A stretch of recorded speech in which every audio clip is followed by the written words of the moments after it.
Venimos del Instituto de Ecología de INECOL. Y pues en esta ocasión, en el marco del Día Internacional de la Mujer, se han presentado algunas pláticas de estudiantes y de investigadoras del instituto para que ustedes conozcan toda su trayectoria, cómo han pasado a través de estos años desde sus estudios, cómo han llegado a ser científicas o están en ese proceso. Y que ustedes conozcan que no por ser mujeres es complicado, ¿no? Llegar. Entonces les presento a Eugenia. Ella está haciendo su doctorado aquí en el INECOL, pero viene de la ciudad de Tlaxcala, de Veracruz. Bueno, ella les va a contar su historia. Gracias por ver. Pues, buenos días, chicas.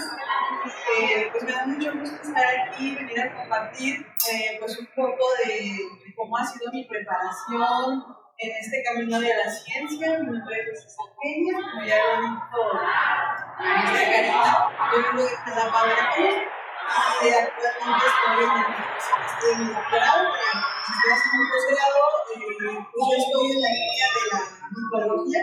Esta línea es encantada de estudiar todo lo que tiene que ver con hongos. Entonces, pues les voy a compartir un poquito de todo lo que ha sido mi recorrido, como a manera muy general. Pues yo soy estudiante también de la Universidad Veracruzana, vengo de Biblioteca, que es el Instituto de Biotecnología y Ecología Aplicada, pero también tengo una dirección con una doctora de INECOL, por eso estoy aquí de invitada, que es la doctora Edith Garay Serrano.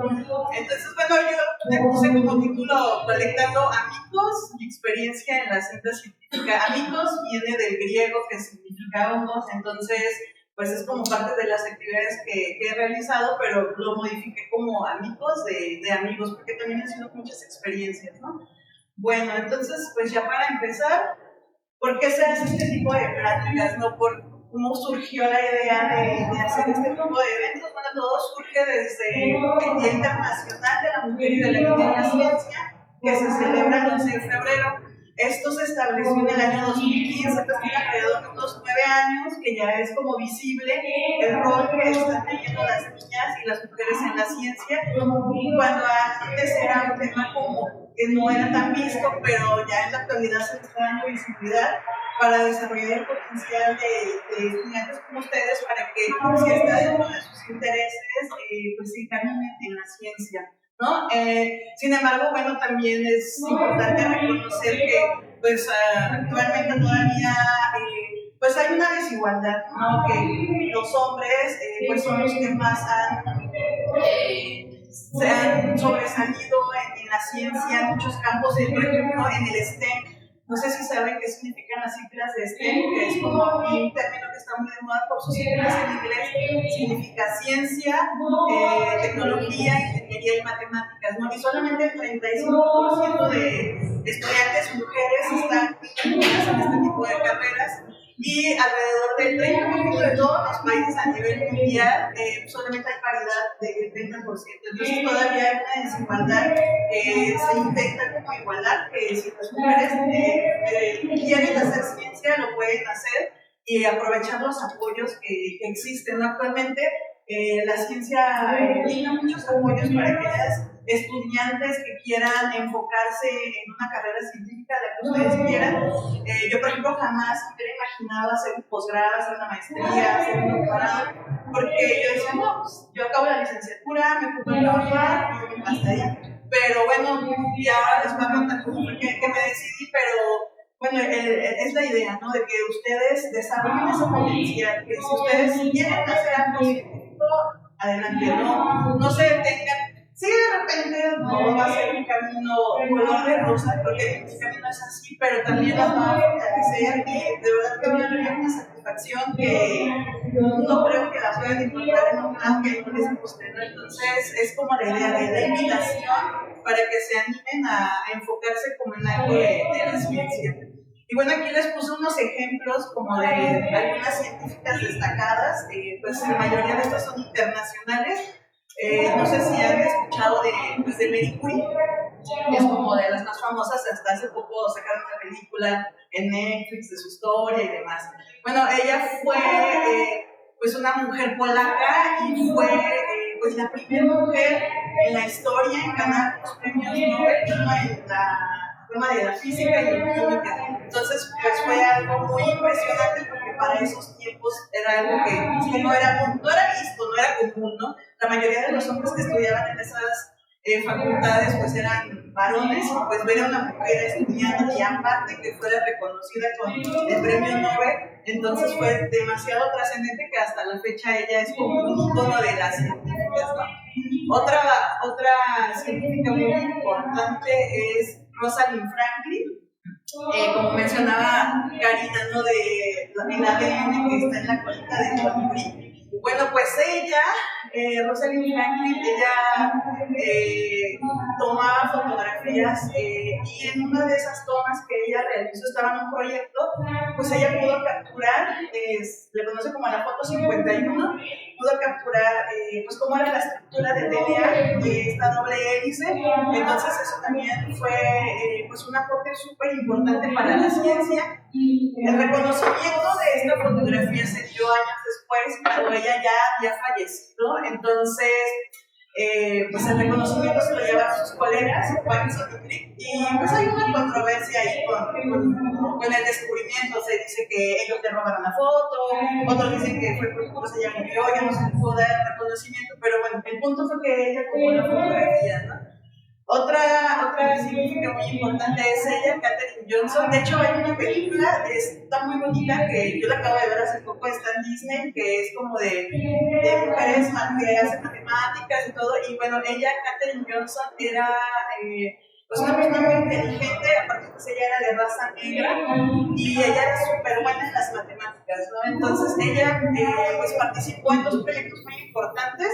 En el primero fue el proyecto Mercury, donde ella realizó los cálculos para que una nave fuera tripulada por un astronauta para ir al espacio, ¿no? Entonces algo que no había pasado y tenía mucho tiempo queriendo desarrollar eso. Y otro aporte que ella realizó fueron los cálculos para el Apolo 11, para que el hombre pudiera viajar a la Luna. Entonces ella pues, fue muy inteligente, fue muy buena científica. Otra es Barbara McClintock.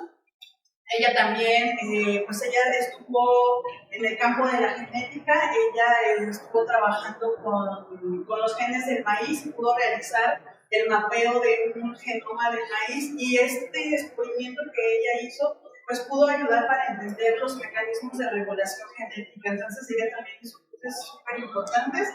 Y otra que también es como muy popular en la biología es Lynn Margulis. Ella pues estableció la teoría de la endosimbiosis. Ella también pues estuvo casada, fue esposa de Carl Sagan, que todos somos.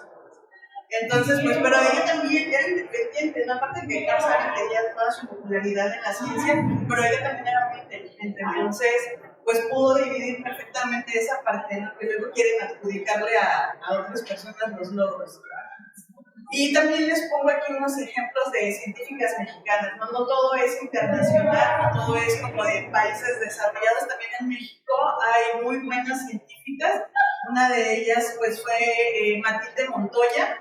Ella fue la primera médico pues, titulada en México. Estuvo especializada en pediatría y obstetricia. Entonces, bueno, pues también está ahí como en la historia de los éxitos de las mujeres científicas. Otra fue Elia Bravo. Ella fue la primer bióloga de México. A ella le gustaba trabajar con cactáceas y fundó el Jardín Botánico de la UNAM. Entonces, bueno, también tuvo un gran aporte, ¿no? Otra es la doctora Julieta Fierro. Ella, a lo mejor la han visto en algún video, a ella le gusta mucho hacer divulgación científica. Ella está como en el área de la astronomía. Ella es una académica de la UNAM y es una investigadora muy reconocida pues en México y también a nivel internacional. Otra doctora que también es de la UNAM, la doctora Valeria Sousa. Ella, pues ella trabaja con ecología evolutiva, trabaja con bacterias, con virus, y hace poco a ella le dieron el reconocimiento en la Academia Americana de Ciencias. Entonces, pues le dieron como miembro honorario, le dieron un gran reconocimiento por los aportes que ella ha realizado. Y otra, pues no sé si ya has escuchado hablar de Adara Pérez Sánchez, que ella es pues, una niña genio, ¿no? Entonces, pues ahí está para todas las edades, ¿no? Entonces ahí es un ejemplo de mujeres que han sobresalido en la ciencia, a pesar de que pues es un campo que, como les mencionaba, ha sido para el lucro de los varones. Sin embargo, aquí hay ejemplos, algunos, porque hay muchos, de los que les puedo mencionar de que sí es posible, ¿no? Sí es posible hacer ciencia y pues hasta ser muy reconocida, ¿no? Y bueno, pues ahora les voy a contar un poquito de mí. Bueno, como mencionaba al inicio, pues yo vengo de Veracruz, yo nací en el municipio de Tlapacoya, pues es un municipio que pues, es muy caluroso, yo estoy acostumbrada a la tierra caliente, al calor fuerte y demás, entonces nos tocaba muy cerquita siempre la playa, ¿no? Siempre en las vacaciones era pues irse a la playa, al río, a mí me encanta nadar. Entonces, pues yo siempre tuve una infancia, pues creo que muy bonita. Teníamos limitaciones económicas hasta cierto punto, pero la verdad que ni lo notaba, me divertía tanto en mi infancia que no notaba a veces como esas carencias, ¿no? Yo soy la tercera hija de 4 hijos, soy la única mujer, tengo puros hermanos varones, entonces pues siempre me cuidaron un montón y pues siempre andaban ahí conmigo, ¿no? Y pues sí, siempre me gustaba participar en muchas cosas, de danza, en cosas de candidaturas y demás. Siempre fui muy extrovertida, siempre me encantó pues estar ahí como participando en cosas. No sé, me hacía muy feliz, ¿no? Siempre como que desarrollaba también parte de mi confianza y la verdad que tengo recuerdos muy bonitos de mi infancia. Pues ella es mi mamá. Yo me crié con mi mamá, entonces pues prácticamente ella me sacó adelante y ella ha sido una pieza fundamental en mi vida, ¿no? Entonces, bueno, ahora mis pasatiempos, como ya mencionaba, me encanta nadar, es como de los deportes que más me gusta hacer, creo que de los únicos, yo no soy muy deportista, pero nadar me encanta, es una actividad que siempre la he querido hacer y de repente si puedo la continúo haciendo, ¿no? Otra cosa muy curiosa que me gustaba hacer siempre era estar escalando árboles, siempre me encantaba estar escalando árboles, estar pues en contacto con la naturaleza. Mi mamá tenía un terreno grande y tenía muchos árboles, entonces yo siempre ahí me pasaba las tardes escalando árboles, me gustaba muchísimo. Y otra cosa que todavía tengo, me encanta el cine, me considero una cinéfila. De repente ya no tengo tiempo porque ahora tengo mucho trabajo, pero me encanta el cine muchísimo. Es como, podría ver todo el día películas, no me aburro, me gusta mucho. Y otra cosa que siempre me gustó también fueron los idiomas. Siempre, no sé de dónde surgió, creo que de ver tantas películas de otros países, de ahí como que surgió mi gusto por los idiomas. Entonces, cuando como que me empecé a enfocar en el inglés, pues ya estaba por terminar la prepa y pues vino como uno de los cambios más fuertes en mi vida que dije, no, yo no voy a poder. Y pues fue irme a vivir a la capital, que es en Jalapa. Entonces me fui a vivir a Jalapa y ahí empecé a estudiar idiomas. Estuve estudiando italiano, estuve estudiando inglés y pues me gustaba, pero de repente como que yo tenía la espinita de hacer algo en la ciencia. Yo desde que estaba en la prepa, llega un momento que tienes que picarte en algún área, en humanidades, en ciencias biológicas, en matemáticas. Y yo siempre había querido estar en biológicas, pero por seguir a mis amigas, yo así de, mis amigas no querían nada de ciencias, ellas querían cosas de humanidades, entonces yo estuve en el área de humanidades, pero yo siempre había querido estar en ciencias, ¿no? Entonces dije, bueno, pues ya, terminé ahí, pero siempre quise, ¿no?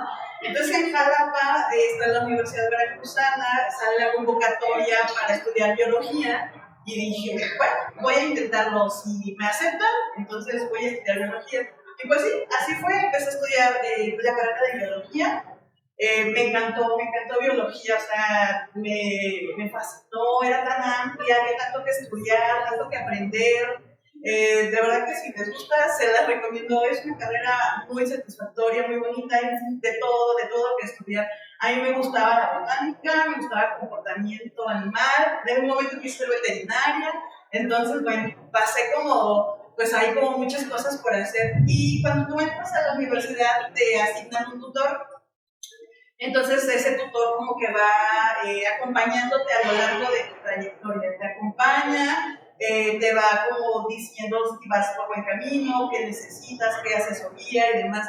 Y resulta que también este tutor pues era un profesor de la facultad y él me dio la materia de evolución. Y en una de esas clases, que también eran de las partes favoritas de biología, son las prácticas de campo, ¿no? Puedes ir, no sé, a la montaña, a la playa y demás. Entonces, a mí me gustaba muchísimo su materia. Entonces, en una práctica de campo que tuvimos, fuimos a un campamento tortuguero en las playas de Veracruz y pues rescatamos a una tortuga. No sé si han escuchado que pues la tortuga marina está muy amenazada por el tráfico de los huevos, de la carne y demás. Entonces, por azares de la vida, esa vez que nosotros fuimos, llegó una tortuga marina y empezó a desovar. Desovar quiere decir que pues, empieza a depositar sus huevos en la arena, ¿no?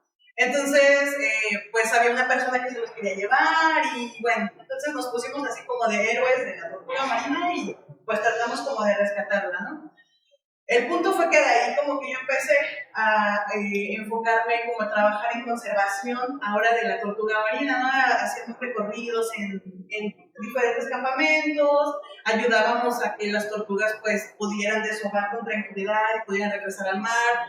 También cuando ya eclosionan, quiere decir que sale la tortuga bebé del huevo y pues ya la liberas en el mar. Es una experiencia muy bonita también, pero bueno, el chiste que ahí estuve un tiempo. Después también estuvo muy interesante porque cuando yo estuve en esta actividad hubo un Congreso Nacional de Tortuga Marina en Morelia y fue la primera vez que yo vine a Michoacán. No había tenido la oportunidad de conocer pues Michoacán y mucho menos me hubiera imaginado pues venir otra vez y ya regresar para vivir y estar como en otra área.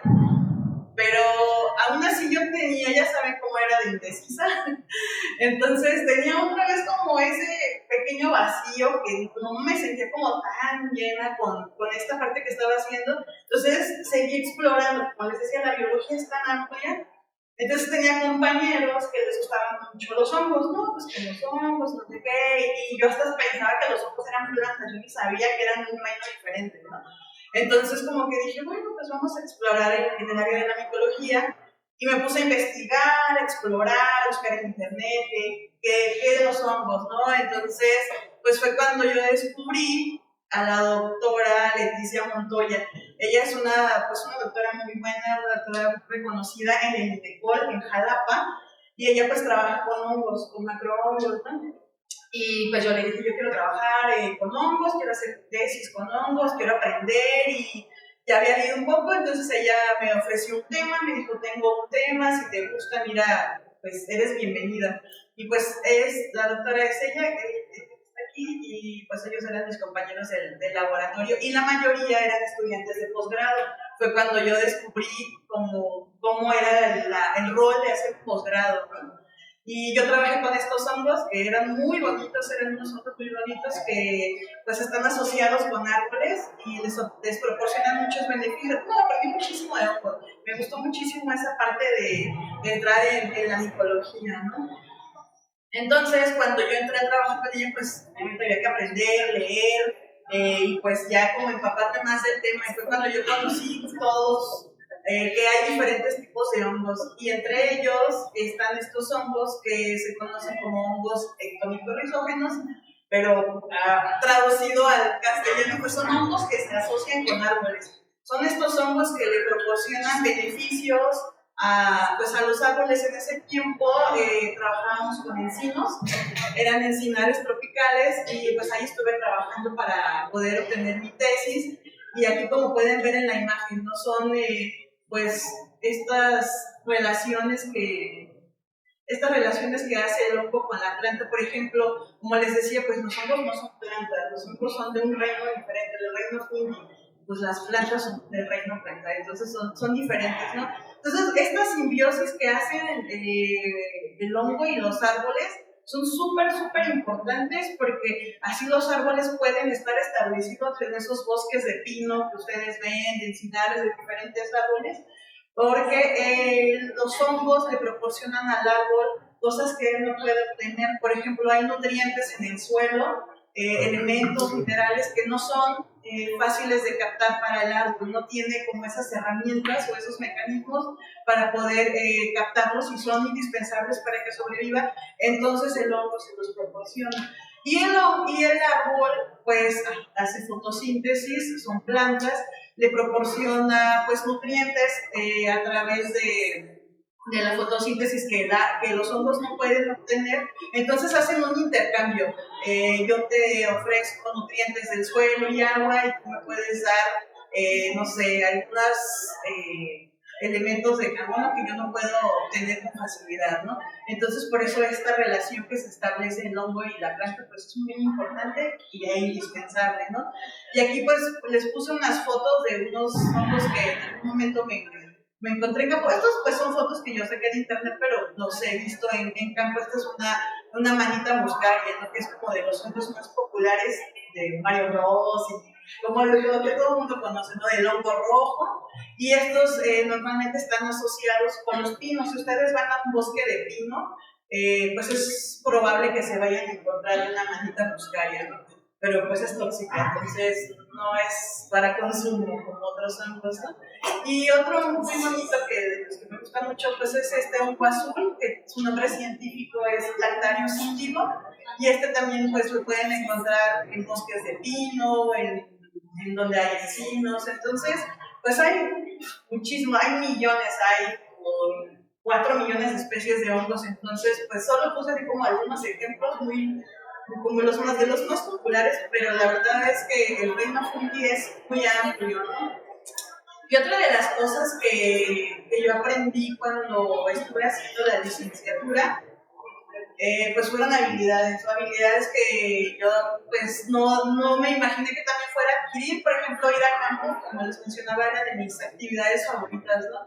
Desde cómo colectar hongos, ¿no? Así como de llevar una canasta, es como algo muy simple, pero en realidad tenía como su importancia, ¿no? Porque si tú vas transportando tus hongos en la canasta, el hongo va como soltando sus esporas para que pueda seguir germinando a lo largo del bosque, ¿no? También te pueden enseñar a hacer toma de fotografías. No sé si conozcan que hay algunas páginas especializadas de hongos y son fotos preciosas, son fotos que tú a veces dices, no, esto no es real, pero es real, ¿no? Hay hongos muy bonitos, muy fotogénicos los hongos, entonces, pues también fueron de las cosas que aprendí, ¿no? Aquí estoy con una manita, estábamos en unos encinares y esa foto ya tiene muchos años, pero pues me gustó mucho porque nunca había visto una manita así en este tipo de bosque. Y bueno, ya una vez que tú haces tu recorrido en campo, colectas tus hongos, pues tienes que ir al laboratorio. Y en el laboratorio, pues tienes que hacer pues ya una descripción como más detallada de qué es un hongo, ¿no? No solo es que lo veo y ya sé qué es. Es muy difícil a veces identificar hongos, no es tan sencillo, es como de las cosas que me tuve que enfrentar, a los retos que me tuve que enfrentar cuando trabajé con hongos. Creo que había subestimado lo que era trabajar con hongos, ¿no? Y me gustaba mucho ese laboratorio en el que estaba porque tenía muchos microscopios con los que yo nunca había trabajado, tenía como los básicos, ¿no? El microscopio básico, pero ahí tenían microscopios muy bonitos, especializados.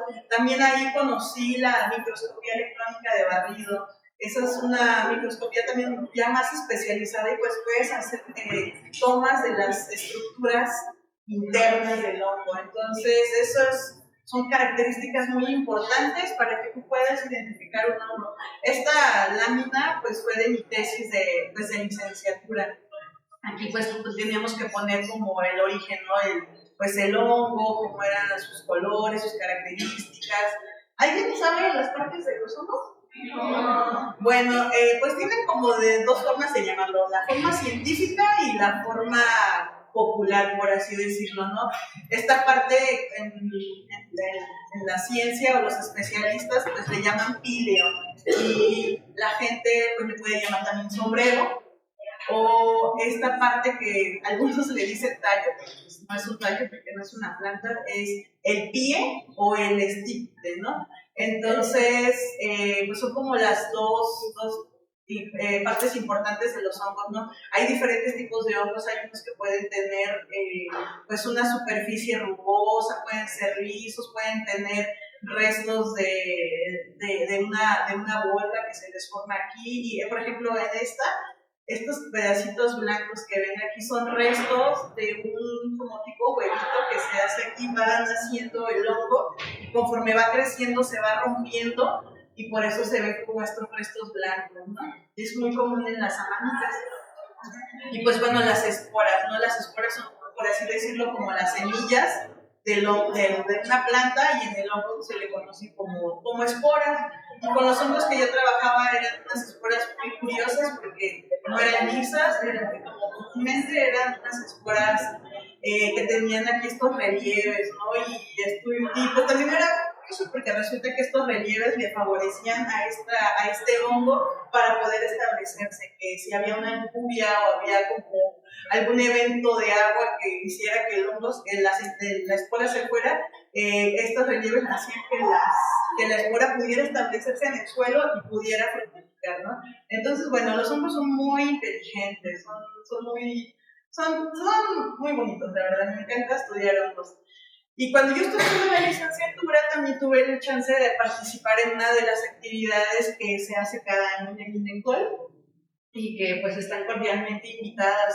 Se hace cada año más o menos como por el mes de noviembre, que se llama Casa Abierta, ¿no? Es un evento donde pues la mayoría de los científicos, hombres, mujeres, estudiantes, pues comparten con estudiantes de otros niveles, con público en general, pues lo que se realiza en ese instituto, ¿no? Porque luego pasas por ahí, bueno, quién sabe qué harán ahí, pero ese día en especial, por eso se llama Casa Abierta, es como a puertas abiertas, ustedes pueden ir en grupos, con su familia, para conocer qué es lo que hace cada uno de los investigadores, en este caso de INECOL, y pues van a encontrarse diferentes actividades, ¿no? Exposiciones, recorridos, entrar en un laboratorio, observar cosas al microscopio, como tener como su primer acercamiento, así de, bueno, pues, ¿qué es un laboratorio? ¿Qué hay en un laboratorio? ¿Cómo hay que entrar a un laboratorio? Como que ese tipo de cosas que a veces nos da curiosidad, pues en ese día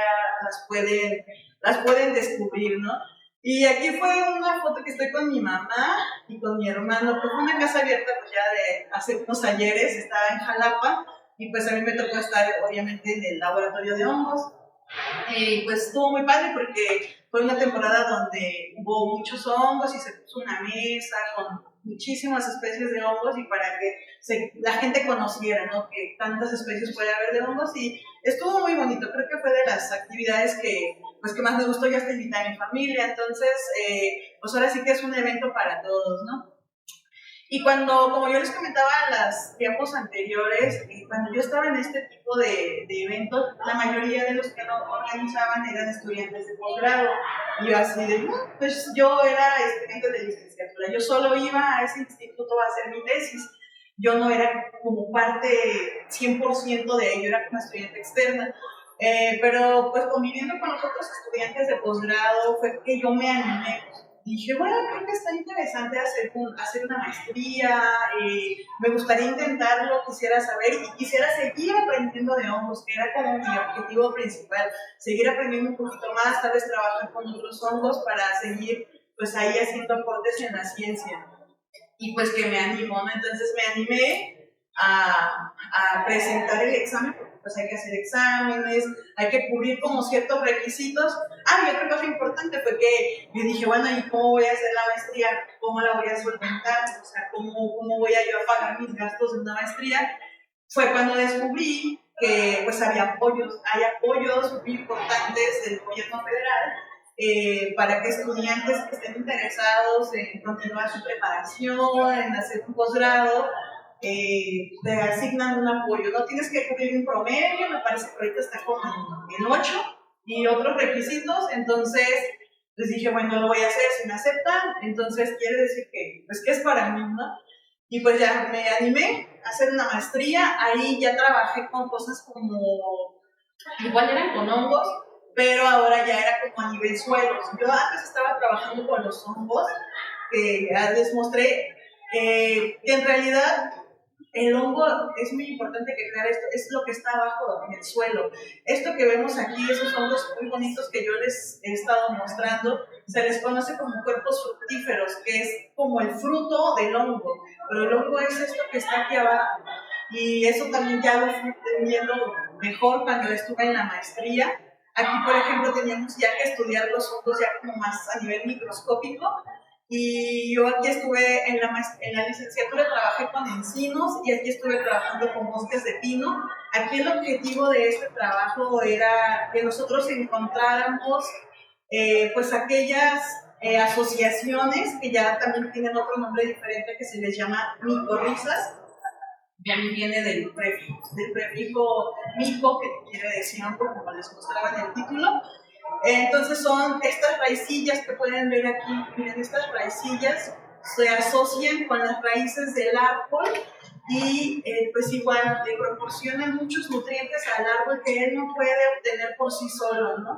Entonces, bueno, pues me aventé un estudio de micorrizas con pinos y yo dije, bueno, pues me sigue gustando la micología y demás. Ya en el último semestre de la maestría, en la maestría solo son 2 años, en la licenciatura 4, en la maestría 2. En el cuarto semestre de la maestría me faltaba hacer unos análisis y me regresé a Pátzcuaro. Fue la primera vez que venía a Pátzcuaro, pero ahora ya como estudiante de posgrado. Y pues fue que pudimos obtener pues estas fotografías, ¿no? Aquí vine a trabajar en el área de microscopía que tenían aquí en INECOL. Tuvimos que hacer una descripción más detallada de estos organismos. Y resulta que la doctora que me recibió, ella estaba trabajando con hongos patógenos. Entonces, pues ya acabé la maestría, acabé el compromiso de la maestría y dije, bueno, ¿y ahora qué voy a hacer? Entonces fue cuando me animé a hacer el doctorado, pero ya ven que les he estado hablando de los beneficios de los hongos, ¿no? Lo importante que es la relación que tienen los hongos con los árboles. Pero ahora resulta que mi doctora, que pues, la que está aquí, la doctora Edith Garay, ella ahora estaba trabajando con hongos patógenos. Ella estaba trabajando con hongos que estaban enfermando pues, a diferentes cultivos de aquí de Michoacán, entre ellos pues las verdes, que son pues el grupo de las zarzamoras, de la fresa, de la frambuesa. Entonces, pues a mí como que me dio así como curiosidad, dije, va, ¿qué se puede trabajar con hongos patógenos? Siempre he trabajado con hongos benéficos. Entonces, pues yo le dije pues, que estaba interesada, porque también eso es muy importante, tienen que tener eso súper claro, que si ustedes quieren colaborar con alguien, pues tienen que romper el hielo, ¿no? Como comúnmente se dice, y decir, me gusta tu línea, me gusta lo que haces, quisiera aprender más. Le escribes, le mandas un correo, tratas de contactar a esa persona que te interesa lo que hace, y pues así le tuve que hacer, ¿no? Y pues sí, afortunadamente me dijo que sí, que ella tenía disponibilidad para aceptar a un estudiante, y bueno, pues ya fue que yo ahora en la actualidad estoy con berries, con zarzamora en particular. Nosotros estamos haciendo un estudio de hongos que le provocan enfermedades a la zarzamora, como este tipo de daño que se conoce como antracnosis, pues que le ocasionan un daño a la fruta que ya no puede ser como vendida, ya no puede ser comercializada como una fruta normal, y le provoca daños a las hojas, a los tallos. ¿Sabían que Michoacán es el principal productor de zarzamora a nivel mundial? O sea, Michoacán produce muchísimo y se exporta a diferentes países, ¿no? Entonces es muy importante que haya sanidad vegetal en este tipo de cultivos, porque pues imagínense todos los empleos que se generan aquí en Michoacán por la comercialización de estos frutos, y pues si no se venden, pues todo eso es pérdida para los productores. Entonces, esta es una foto de los hongos. Estos ya son hongos muy diferentes, o sea, ya es como otra cosa, pero es como igual la micología. Pero aquí ya nosotros tenemos que cultivarlos. Si antes era ir al campo, al suelo, a colectarlos, aquí ahora nosotros tenemos que cultivar hongos, ¿no? También es todo un aprendizaje. Yo nunca había hecho cultivo de hongos patógenos, entonces también tuve que aprender a preparar medios de cultivo, a ver qué medios de cultivo le gustaban a los hongos, ¿no? tienes que ir a campo, hacer pues colectas y demás. He aprendido muchísimas. Fue como empezar otra carrera, pero bueno, son 4 años en el doctorado, entonces es como tiempo suficiente para pues aprender muchas cosas. Nunca dejas de aprender cuando estás haciendo un posgrado. La verdad que no me arrepiento. Yo a veces digo, ¿qué estaría haciendo si no estaría haciendo un posgrado? Me ha llenado muchísimo, me he sentido muy satisfecha, he tenido muchas experiencias, he tenido también la oportunidad de hacer amigos en la ciencia. Pues la doctora, aparte de que es mi doctora, que es mi tutora, ella también es mi amiga y me ha ayudado muchísimo, me ha ilustrado mucho en este campo de la micología. Creo que por ese lado ha sido una fortuna para mí encontrarla, ¿no? Y demás compañeros. No todo es color de rosa, no les voy a contar que todo es bonito. También he entendido que enfrentar muchas situaciones que a veces no estaban en el plan, así como de ching, ¿ahora qué hago? ¿Cómo enfrento esta situación? Pero bueno, es parte de la vida, a veces no está planeado, pero también es parte del proceso de madurez, que a veces no lo entendemos hasta que ya estamos ahí, pero lo importante es que seamos valientes. Va a haber luchas, va a haber pruebas, va a haber situaciones que dices, no, yo no estoy preparada para esto, pero yo creo que si está ahí la prueba, bueno, es porque sí somos capaces de sobresalir, ¿no? Y pues todas estas situaciones, logros, satisfacciones, pruebas, pues yo las he podido también llevar con mi motivación, que es mi familia. Yo pues también actualmente soy mamá de 3 niños, él es mi hijo Sebastián, mi hija Giselle, más pequeñito es Ian, y pues mis papás, ¿no? Ellos han sido mi motivación, siempre pienso en ellos cuando hay alguna situación que no puedo, por ejemplo, ahora que estoy aquí en Pax, pero sin mi familia, ha sido difícil porque, aunque ya tenga mis 30 y tantos años, es difícil porque estás acostumbrado a tu casa, ¿no? Como cuando la primera vez que yo me fui a Jalapa y que dije no voy a poder, pues sí pude, ¿no? Sí pude, es difícil al principio como todo, pero bueno, la idea es enfocarse, ocuparse en lo que hay que hacer para no darle chance a los sentimientos pues negativos que se apoderan de ti, ¿no? Y otra cosa, pues, muy importante, ¿no? Que, pues, sin querer, yo no sabía que iba a venir a un colegio, pues, religioso, ¿no? Yo también me considero, pues, una persona muy espiritual. Yo me he enfocado también siempre en esta parte como la parte más importante de mi vida, que es mi apoyo, ¿no? La parte espiritual que a veces, cuando tú estás en la ciencia, es una parte que ahí se va quedando, ¿no? Como que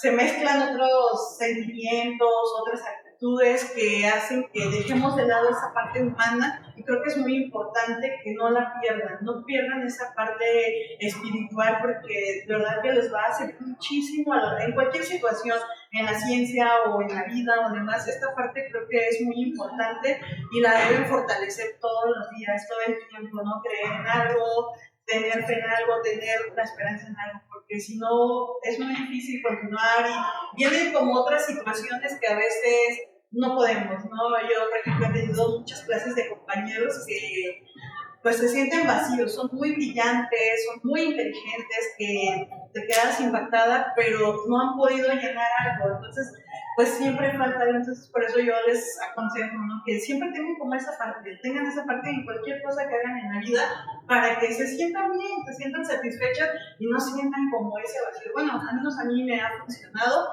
que les digo, no ha sido fácil, pero lo recomiendo, de verdad. Y bueno, ya casi para finalizar, ¿en dónde me veo en el futuro?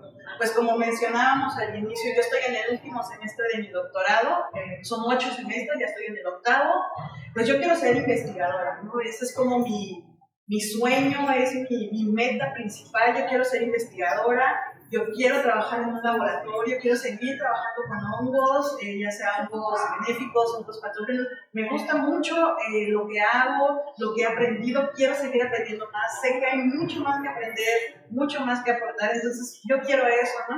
Y otra de las cosas que también por las que quiero continuar en esta área es para ayudar a formar a otros estudiantes, ¿no? Yo tuve, pues, hace poquito la oportunidad de participar en un programa de la British Council, que justo brinda estos apoyos para las mujeres.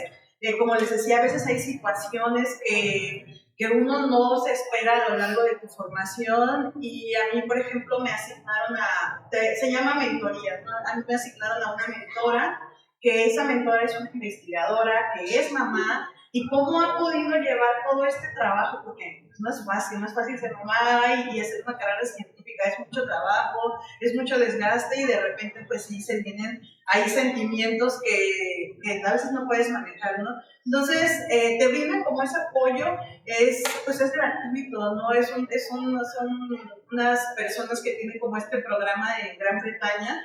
Entonces lo están brindando actualmente para México, y es muy bueno. Ahorita solamente estaba enfocado para estudiantes de doctorado y para investigadoras, pero pues también se pretende que sea para niveles de preparatoria, de secundaria, que tengan también como pues la idea de estar en una carrera de STEM, como ya les mencionaba, en estas carreras como de ciencia y tecnología, pero que de repente no se sientan seguras, que no encuentren la manera de poder enfocarse, ¿no? Porque también fue cuando yo descubrí aquí en este programa que existía una cosa que se llama el síndrome del impostor. Eso es muy común y yo no lo sabía, ¿no? Que es una situación que tú te sigues preparando, que sigues estudiando, haces una maestría, haces un doctorado, vaya, eres una persona muy brillante, pero como les comentaba, tienes ese vacío así de, no estoy a gusto, no me sentí. Todos te dicen, oye, pero eres muy brillante, mira todo lo que... No, pero es que yo estoy aquí por suerte, no es por mi logro. Entonces es como muy común que se dé pues en estudiantes de posgrado. A mí no me ha pasado, pero sí he tenido compañeros que han tenido esta situación. Entonces, bueno, es parte también a veces de las cosas que adquieres, que no quieres adquirir, pero pasan, ¿no? Entonces, por eso les digo como que hay que hacer un equilibrio con la vida personal, con la vida académica, ni tanta ni muy, porque de repente sí llega a haber como este vacío, ¿no? Entonces la idea es que se sientan a gusto con lo que hagan, que se sientan satisfechos, que digan, yo lo hice de la mejor manera, di lo mejor de mí, entonces estoy bien, ¿no? Porque va a haber muchas cosas. Entonces es la idea, ¿no? Que uno comparta pues esto que hemos pasado. A mí me han pasado muchas situaciones, pero pues bueno, aquí estoy, aquí en Pátzcuaro con ustedes, que porque nunca me imaginé, ya llevo 8 meses viviendo acá. Para mí ha sido como una cosa muy interesante, cambios de todo tipo en la comida, en el clima y demás, pero bueno, pues hay que adaptarse, ¿no? Entonces, y va a ser para bien, no hay que adaptarse a lo malo. Entonces, bueno, y otra cosa también que yo les recomiendo, pues es que investiguen pues los apoyos que hay. Yo, por ejemplo, cuando estaba en la licenciatura descubrí que hay como muchas becas. Si tienen a papás que las puedan apoyar, qué bueno, pero también si de repente quieren seguir y dices, pero es que en mi casa no me pueden seguir apoyando, hay muchos apoyos para estudiantes. Por ejemplo, hay becas de Telmex, de Santander, de muchos independencias no gubernamentales que pueden apoyar estudiantes que quieran seguirse preparando, y es real, sí asignan las becas, sí asignan los apoyos. Entonces pues es cuestión de que ustedes se decidan y que digan, yo quiero hacer ciencia, ¿no? Tal vez no todas quieran hacer ciencia, pero con una o con dos que quieran está muy bien, porque la verdad que no se van a arrepentir. Y pues bueno, creo que de mi parte sería todo. Les agradezco mucho su atención. Espero no haberme aburrido.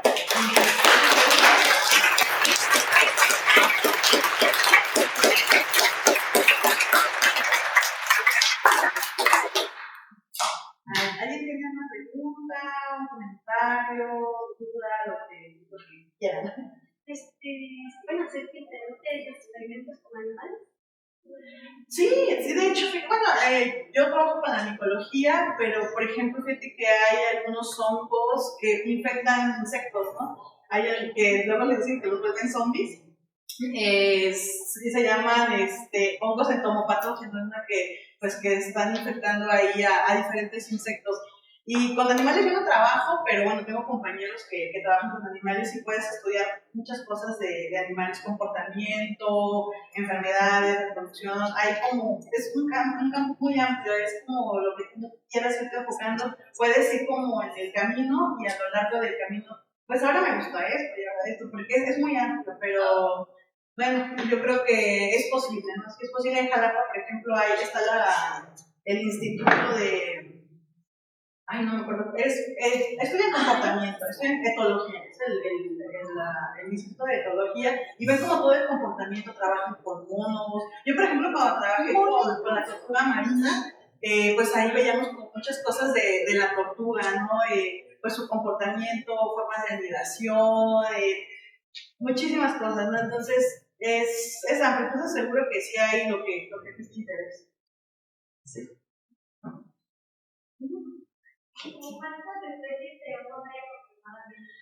Mira, pues se dice, hay como diferentes autores, ¿no? Hay diferentes autores, pero como que el número más aceptable en la micología son alrededor de 3 millones de especies de hongos. Entonces son muchísimas. ¿Sabes? Esto que les muestro es una pizca de todo lo que hay en la micología, ¿no? Sí.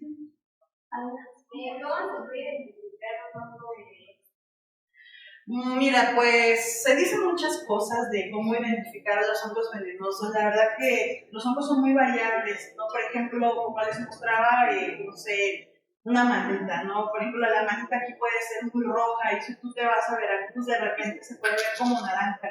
Entonces, para identificar un hongo venenoso, pues nada como llevarlo con un especialista, ¿no?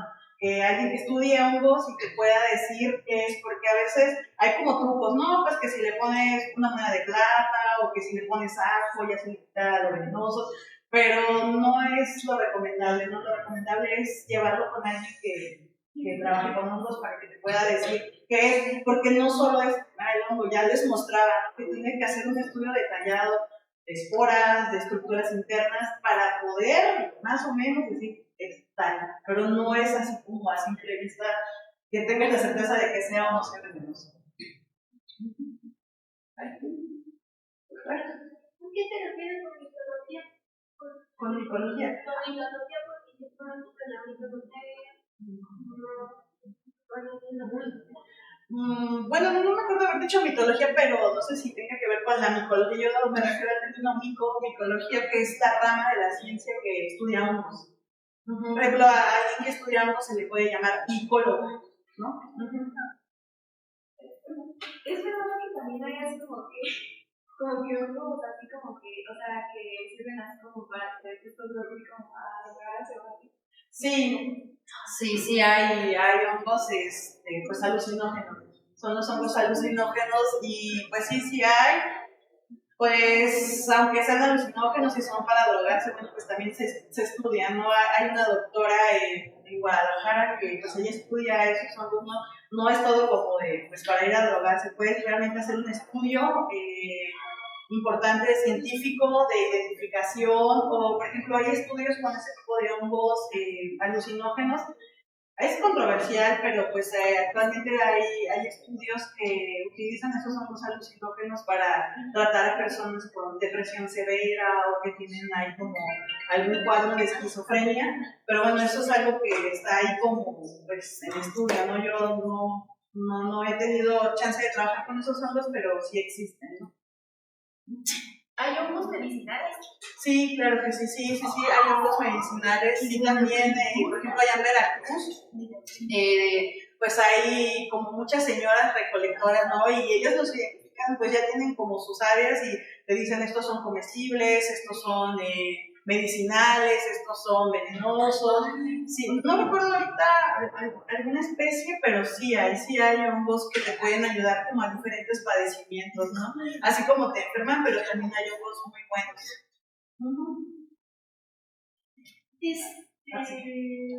Y los champiñones que se comen también pertenecen a la ¿no? Sí, claro, los champiñones pues son hongos que no los encuentras como en el campo, por así decirlo, son hongos que son cultivados, que tú vas como luego, no sé si por acá ya, pero en Veracruz hay una parte como en la parte que le dicen La Joya, que llegaron unas personas de otro país asiático y establecieron un cultivo de hongos, y tú pasas por ahí, huele horrible, o sea, aquí hay hongos, porque les ponen estiércol, luego hay muchos hongos que crecen en estiércol, por ejemplo, los alucinógenos, hay muchos alucinógenos que crecen en estiércol, ¿no?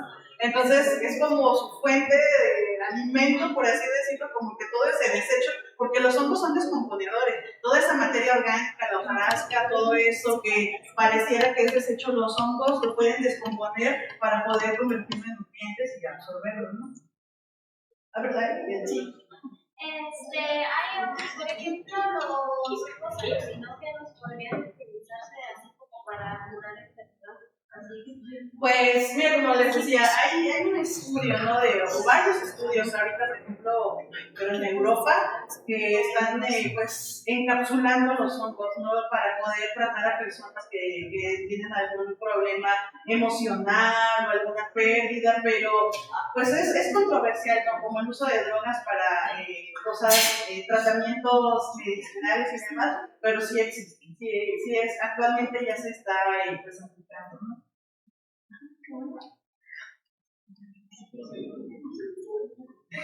¿Qué pasa si te comes un hongo venenoso? Pues mira, hay como diferentes niveles. Hay hongos venenosos, por ejemplo, hay un hongo blanco que hasta le dicen el ángel de la muerte, ¿no? Es todo blanco, y su nombre científico es Amanita phalloides, y pues este es mortal, ¿no? El daño principalmente que te provoca es en el hígado, entonces sí ha habido casos, sí hay reportes, registros de personas que han muerto por consumo de hongos tóxicos. Hay otros hongos pues, que te provocan pues, diarreas, vómitos, malestares muy fuertes y no son mortales, pero hay unos que sí son mortales, ¿no? Los hongos que son venenosos son venenosos al tacto o al consumo. Al consumo, principalmente se tiene reporte de que los hongos venenosos son tóxicos para cuando tú los consumes. Sí. Bueno, otra ya porque no, ya. Para cocinar los hongos que es muy difícil. No, fíjate que no. No. Actualmente la gastronomía en los hongos está como muy de moda, porque a veces que le digo que los hongos, de verdad que tienen tantas cosas, tienen muchos beneficios, ¿no? Hay, pues, por ejemplo, personas que se dedican como a la cocina de los hongos, y se ha demostrado que tienen muchísimos beneficios como consumir una dieta a base de hongos que en vez de consumir carne, ¿no? Entonces, pues se recomienda mucho que se consuman pues hongos en los alimentos, en las ensaladas, o hay recetarios ya de hongos, ¿no? De hecho aquí en Pátzcuaro hay muchos hongos. Hace poquito me invitaron, pues la doctora con la que trabajo, ella le gusta mucho salir a campo y colectar hongos, y me dice, no, pues ven a comer hongos a la casa, y los preparó de 1000 maneras y ni te sabe la que parece que es pollo o es carne. Entonces son muy benéficos el consumo de hongos comestibles. ¿Qué pasa si cuando los hongos se mastican y ya se quedan ahí pues cuando los hongos se consumen así como dices, pues vuelven al suelo, vuelven a consumirse, ¿no? Pues tienen la capacidad de volver como a consumirse, y tal vez los pueda aprovechar alguna planta, o si el hongo se consumió pero alcanzó a dejar sus esporas, pasa, no sé, determinado tiempo, meses o un año, y vuelve a nacer ahí mismo donde se consumió, ahí mismo vuelve a nacer el hongo. Sí. ¿No hay hongos que te pueden llegar a matar? Sí, como les decía, la Amanita phalloides, esa Amanita phalloides, el hongo blanco, el hongo de la muerte, sí puede llegar a matar. ¿Tienes una? A ver. ¿Cómo se producen hongos? Tienes donde, digamos, una semilla, no la pones, es un hongo. Sí, pues mira, los hongos tienen diferentes mecanismos de reproducción. Por ejemplo, sí puede suceder eso, ¿no? Que hay una espora de X hongo de cualquier especie, se establece en el suelo. Entonces hay hongos que pueden ellos solitos germinar, por así decirlo, pero hay otros hongos que necesitan de otro hongo, por ejemplo, PP21 masculino, para poder como fusionarse y pues sale un hongo, ¿no? Entonces va a depender de la especie que sea para que se den esos mecanismos de reproducción. ¿Existen los hongos de víbora? ¿Los qué? Los hongos de víbora. Los hongos de víbora. No es un cuerpo, o sea, de que tienen las víboras. No, es que yo había visto que, o sea, pues no sé, pero que las capas de las víboras se hacían. Sí, o sea, hay hongos, por ejemplo, en la micología clínica, ¿no? Que hay, por ejemplo, yo trabajo con hongos que enferman plantas ahora, pero también, pues, obviamente hay hongos que pueden enfermar animales, seres humanos, pues los hongos, ¿no? Que luego, pues, los hongos de los pies, pero eso es otra parte de la micología que yo no trabajo, pero sí existe en la micología clínica. Yo creo que ya, ahí nos quedamos. ¿Está bien? Sí, sí.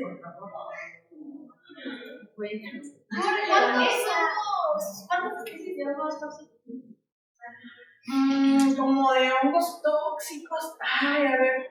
Pues mira, seguro que hay, no sé, hay especies que ni se han conocido, pero yo creo que alrededor existen, no sé, unas 200,000 más o menos hasta ahora, pero que seguro que conforme se sigan haciendo investigaciones, por ejemplo, yo cuando hago esto, a veces te puedes encontrar con especies nuevas, con especies que nadie ha descubierto, con especies que nadie ha descrito, y eso es también como un gran aporte que a veces tienes la fortuna de que te toque. Creo que ya sería todo.